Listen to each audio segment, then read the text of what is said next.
Hello students, आज की class में हम बात करेंगे यूपी कैडेट 2025 में आने वाले इंपॉर्टेंट प्रश्नों के बारे में।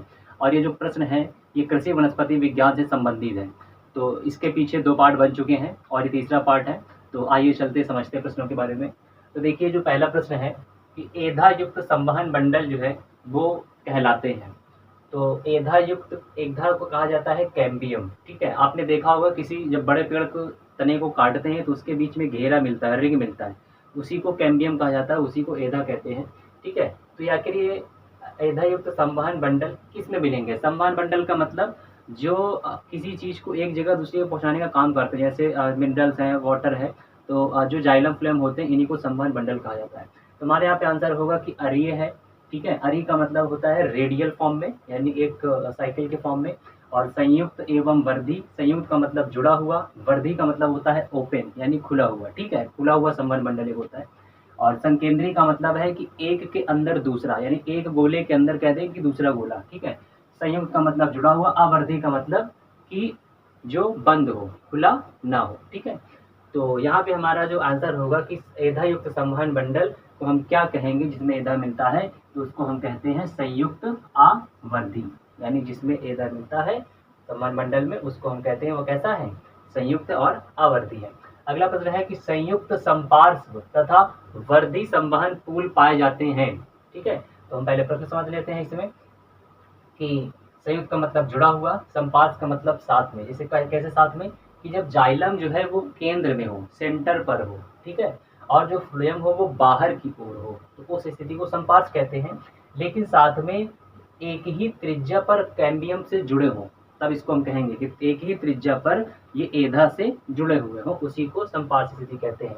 वर्धी संवहन पूल, संवहन पूल का मतलब होता है संवहन बंडल, वही जाइलम फ्लोएम जो एक साथ पाए जाते हैं। वर्धी का मतलब होता है ओपन, खुला हुआ।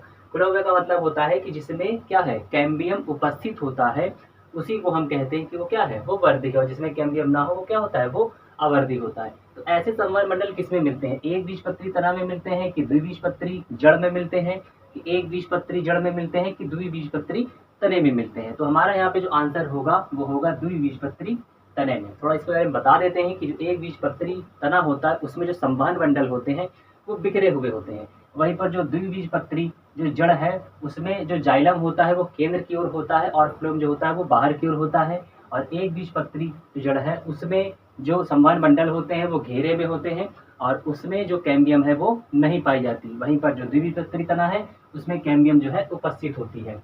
अगला प्रश्न है कि किसमें संवहन बंडल एक घेरे में, किसमें संवहन बंडल एक घेरे में मिलेंगे और दारू इंडार्क होगा? दारू अभी जानेंगे क्या है। तो संवहन बंडल पता ही है कि जिसमें जाइलम फ्लोएम जो चीजों को एक जगह से ले जाते हैं उनको संवहन बंडल कहते हैं। और एक घेरे में है। दारू का मतलब जाइलम होता है, इंडार्क का मतलब होता है कि जब जाइलम जो है अंदर की ओर हो, यानी इसको बोलेंगे प्रोटोजाइलम अंदर की ओर हो। ठीक है, और पहले विकसित होता है जाइलम ये वाला, तो उसी को हम बोलते हैं, जिसमें पहले विकसित होता है अंदर की ओर होता है उसी को प्रोटोजाइलम कहते हैं, उसी को दारू इंडार कहते हैं। तो ये स्थिति किसमें देखने को मिलेगी? एक बीजपत्री जड़ में मिलेगी, कि एक बीजपत्री तने में मिलेगी, कि द्विबीजपत्री जड़ में मिलेगी, कि द्विबीजपत्री तने में मिलेगी? थोड़ा जान लेते हैं कि एक बीजपत्री जड़ में जो होता है, जो संवहन बंडल होता है वो घेरे में होते हैं। एक बीजपत्री तने में जो संवहन बंडल होते हैं वो बिखरे होते हैं। और द्विबीजपत्री जड़ में जो संवहन बंडल होते हैं वो घेरे में होते हैं और एग्जार्ग कंडीशन में होते हैं। ठीक है, और द्विबीजपत्री तने में जो होता है ये संवहन बंडल घेरे में होते हैं। यहाँ पे हमारा जो आंसर होगा वो द्विबीजपत्री तना होगा। अगला प्रश्न समझते हैं कि एक बीजपत्री पत्ती की पर्ण मध्योतक बनी होती है। एक बीजपत्री पौधे में जो पत्ती होती है उसकी जो पर्ण मध्योतक है वो किसकी बनी होती है? तो पहले जान लेते हैं कि पर्ण मध्योतक क्या होता है। पर्ण मध्योतक का मतलब होता है कि पत्ती के बीच का जो ऊतक है, यानी पत्ती की जो ऊपरी परत है और जो निचली परत है उसके बीच में जो पाया जाता है उसी को हम कहते हैं, जो ऊतक मिलते हैं उसी को पर्णमध्य ऊतक कहते हैं। तो वो किसके बने होते हैं? खम्भ ऊतक के बने होते हैं, स्पंजी ऊतक के बने होते हैं, या दोनों के बने होते हैं, या इनमें से कोई नहीं होता है? तो हमारा यहाँ पे आंसर जो होगा वो स्पंजी ऊतक हुआ। खम्भ ऊतक का मतलब होता है जो खंबे जैसे ऊतक मिलते हैं वहां पे उनको बोलते हैं। अगला प्रश्न है कि वह ऊतक जो द्विबीजपत्री तने या जड़ की मोटाई में वृद्धि करता है, मतलब कि कौन सा ऊतक है जो द्विबीजपत्री तने की मोटाई को बढ़ाता है या जड़ को, या जड़ की मोटाई को बढ़ाता है? ठीक है, तो ऑप्शन में है वलकुट करता है, ठीक है, मज्जा करता है, अधोवाही करता है, या संवहन एधा करता है। वलकुट जो होते हैं ये अंडाकार संरचनाएं होती हैं, ये पैरेन्काइमा की बनी होती है। मज्जा जो होती है ये जैसे कि सनलाइट की रोशनी, जो रश्मियाँ हैं, जो किरणें हैं, रेज़ है, उस तरह से कुछ निकला हुआ दिखाई देता है उसमें, उसको मज्जा कहते हैं।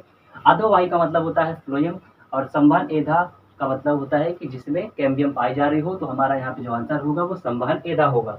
अगला प्रश्न है कि संवहन एधा से बनी कोशिका बनाती है। संवहन एधा से जो कोशिका बनती है वो बनाती है, वो क्या बनाती है?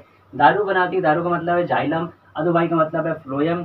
दारू अधोवाही रश्मि, ठीक है, कि जाइलम और फ्लोएम रश्मि बनाती साथ में, या दारू व अधोवाही बनाती है, यानी जाइलम व फ्लोएम बनाती है। तो हमारे यहाँ पे आंसर जो होगा वो दारू व अधोवाही होगा। अगला प्रश्न है कि निम्नांकित स्थानों में उगने वाले पौधों में वार्षिक वलय स्पष्ट होती है, यानी कि अभी जो ऑप्शन दिए गए हैं कि इन सब ऑप्शन में से कहाँ पर जो है वार्षिक वलय, वार्षिक वलय का मतलब है कि पेड़ की आयु का पता लगाना। बड़े तने को जब काटते हैं तो उसमें रिंग घेरा बना रहता है, और उन घेरों को गिन करके ये पता लगाया जा सकता है कि इस पेड़ की कितनी जो है उम्र है। जितने भी उसमें घेरे बने होंगे यानी उतने ही साल का वो पेड़ होगा, उनकी बात हो रही है।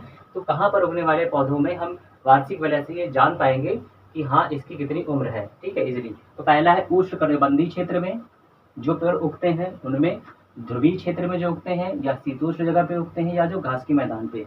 तो उष्णकटिबंधीय क्षेत्र का मतलब होता है कि ऐसा क्षेत्र जहाँ पे गर्मी भी हो और आर्द्रता भी हो, नमी भी हो साथ में, उसको कहते हैं। और ये जो क्षेत्र होता है वो भूमध्य जो रेखा होती है उसके आसपास का क्षेत्र होता है, वहाँ पे सनलाइट जो है डायरेक्ट पड़ रही होती है। तो जिनको उष्णकटिबंधीय क्षेत्र नहीं पता था वो भी यहाँ पे पता चल गया। ध्रुवीय क्षेत्र का मतलब वो जो पोलर रीजन है जहाँ पे बड़े बड़े आइस के जो पहाड़ हैं, ठीक है, बर्फ के। और शीतोष्ण का मतलब होता है ठंडी जगह, और घास के मैदान, ठीक है, घास के मैदान पे तो वहाँ पे नॉर्मल रहेगा, मेंटेन रहेगा। तो हमारा जो आंसर होगा वो घास के मैदान, यानी घास के मैदान पे जो पेड़ उगते हैं उनके जो वार्षिक वलय है उनको गिन करके उनकी उम्र का अच्छे से आसानी से पता लगाया जा सकता है। अगला प्रश्न है कि द्वितीय वृद्धि निम्नांकित में से किसके द्वारा होती है? देखिए, प्राइमरी वृद्धि उसको बोलते हैं, प्राथमिक वृद्धि उसको बोलते हैं कि उसकी लंबाई में बढ़ना किसी भी चीज का, चाहे वो मेन तना हो या शाखा या साइड की हो, ठीक है, वो लंबाई में जा रही, ये प्राथमिक होती है। वहीं पर द्वितीय क्या होती है? मोटाई में बढ़ना। जैसे कहते हैं कि इंसान पहले लंबाई में बढ़ रहा है, बाद में 40-50 साल की एज में वो क्या है, मोटाई में बढ़ रहा है। तो मोटाई में बढ़ना उसका क्या है? द्वितीय वृद्धि है। तो द्वितीय वृद्धि जो है इनमें से किसके द्वारा होगी? तो पहला है फ्लोएम के द्वारा होगी, जाइलम के द्वारा होगी, संवहन मंडल के द्वारा होगी। तो यहाँ पे आंसर हमारा एधा होगा, तो एधा के द्वारा होती है।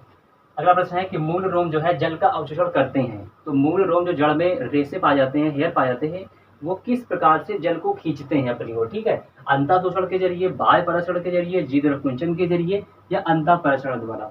तो अंतःशोषण का मतलब होता है कि अंदर की ओर खींचना, बाह्य पराशरण का मतलब ऑस्मोसिस का मतलब होता है पराशरण, पराशरण का मतलब होता है कि जब द्रव जो है पतले क्षेत्र से, पतला द्रव जो है गाढ़े द्रव की ओर जब जा रहा होता है तो उसको पराशरण कहते हैं, ठीक है। और ये तब तक होता रहेगा जब तक दोनों तरफ की सांद्रताएं जो है, गाढ़ापन जो है बराबर न हो जाए। जीव द्रव कुंचन का मतलब होता है कि जीव, कोई सेल है उसके अंदर का जीव द्रव क्या है, बाहर निकाल लिया जाए, वो क्या हो गया, कुंचित हो गया, ठीक है। आगे बात करते हैं, आंसर यहाँ पे हमारा जो होगा अंतःपराशरण द्वारा, ठीक है, तो अंतःपराशरण के जरिए होगा।